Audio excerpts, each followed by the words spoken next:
Just run around in circles because we're delirious. Yeah, you got 642, you're not doing well. Let's go find something to eat. Okay. You got a coconut, which are, when they're tropical, they're wrapped in like some hard, they're not really like coconuts you see in the store. They're kind of hard to get to. Mushrooms, bugs, and then you're not having any of this. So we'll do coconut.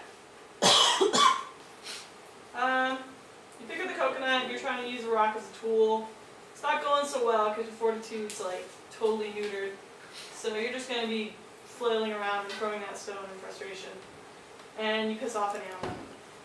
And so what are you going to do? Let's run towards the water and hide. That's obviously the good call. Oh no, you're so exhausted you got pulled out by a riptide.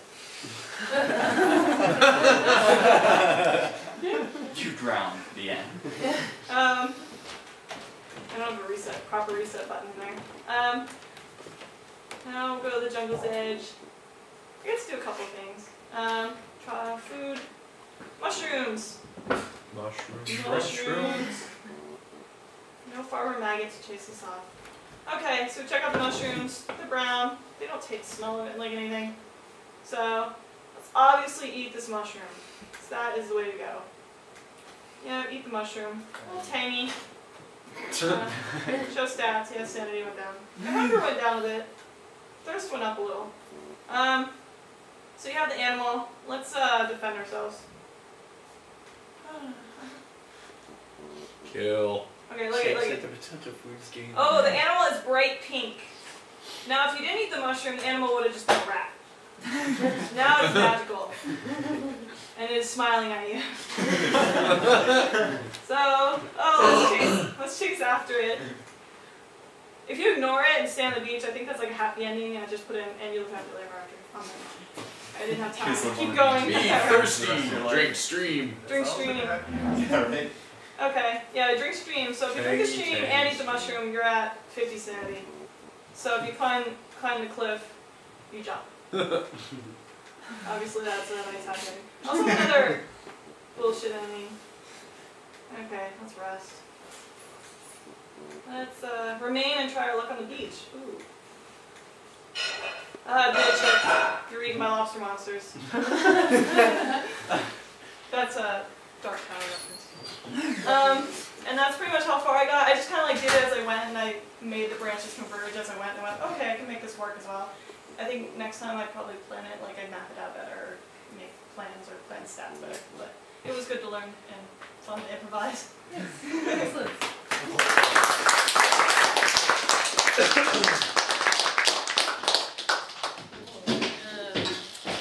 Is anyone not gone yet?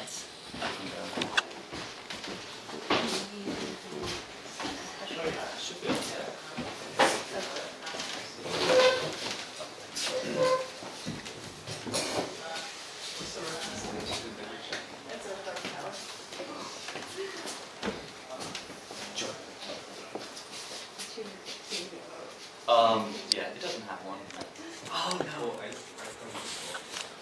no. So this is actually something I should probably start off with immediately. Mechanimo is a Python-based box 2D implementation that, if anyone's at Boston Indies this past month, they may recognize.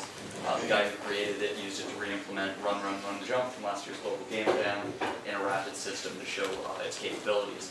The problem is, the build that he was using at Boston Indies was far more stable than the build that's actually available. So part of this weekend for me has been generating all of this in direct Python code, because opening up any element in this object tree would crash the program, as apparently does plugging in a DVI cable. So it's been a harsh mistress, but yeah, we should be able to get that back up and running pretty quickly. The only problem is now I don't know if I'll be able to find my victory condition as well. Has a very cute logo. I'm going to give that. Oh, please don't. Alright, so the object of this game is to get your ball, which is this one at the top, into this goal at the bottom. Doesn't show as well on the projector, but there are 4 shades of red and 4 shades of blue that any given ball can be. warning about the animation speed. If you left click on any given object, you can cycle through the colors in that group. Right click will cycle through them backwards, and middle click will change it to the equivalent array placed at that other color. So bright blue turns bright red and vice versa. The goal is to manipulate them in such a way that your ball will fall into the target. Now, if you are a red ball and you hit a blue ball, your velocity is going to be significantly higher than if you hit a ball of your same color. So opposite colors will give you a greater amount of charge. Here's an example of, oh, is this going to be an easy win? No. If we'll, I'll slow down the speed a little. Oh my god. So yeah, again, this system crashes constantly, which is not going to be helped by the fact that I'm demoing. But yeah, the system has, I'll really embarrass myself and quickly show the code that's in here. The system has my object collide event. This is where we're going to be comparing the colors from both objects. If they're in different arrays, that is, one's red and the other's blue, we give them a basis of the charge or impulse that's given to them based on the difference in that number. And then there's a last catch-all for if they're in the same color, because the way I determine similarity is by subtracting RGB values, so we had to do something else to make sure we weren't constantly multiplying by 0, which is not going to have any interesting effects. Took a while to find out a few different things in this system, like how to iterate through different things of a type. Eventually, I did find those out. System.elements is where I'm looking for those. That took almost a complete day in and of itself. Documentation for this, not bad, not great. Certainly better than Akihabara, because it actually exists. So at the start every time you'll see this is kicking off. This is actually just it generating random colors for each. This actually is not going to demo. Really sorry about that.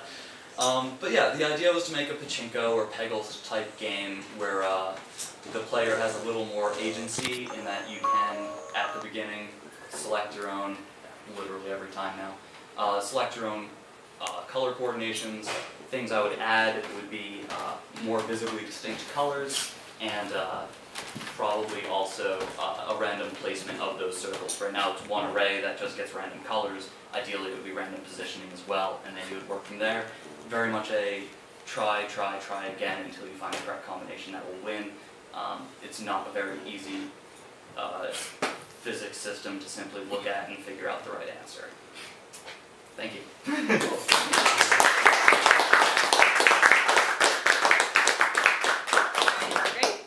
To thank Vicky for her amazing food. That which we surely would have perished.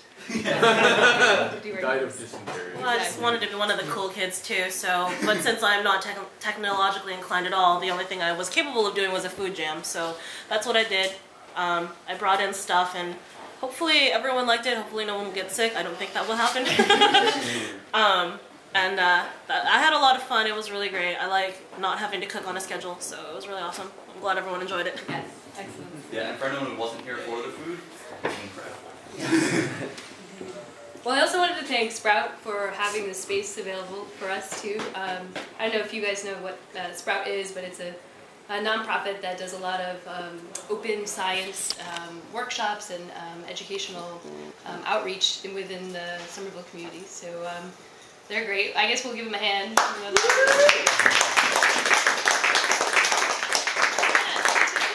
Thank you so much for coming. I think this is great to have, and well, I know we'll continue to try to organize these things for everyone. So. Yep. So we're tentatively planning to do it in June, but we might shift that around a bit depending on other events that are happening in the community.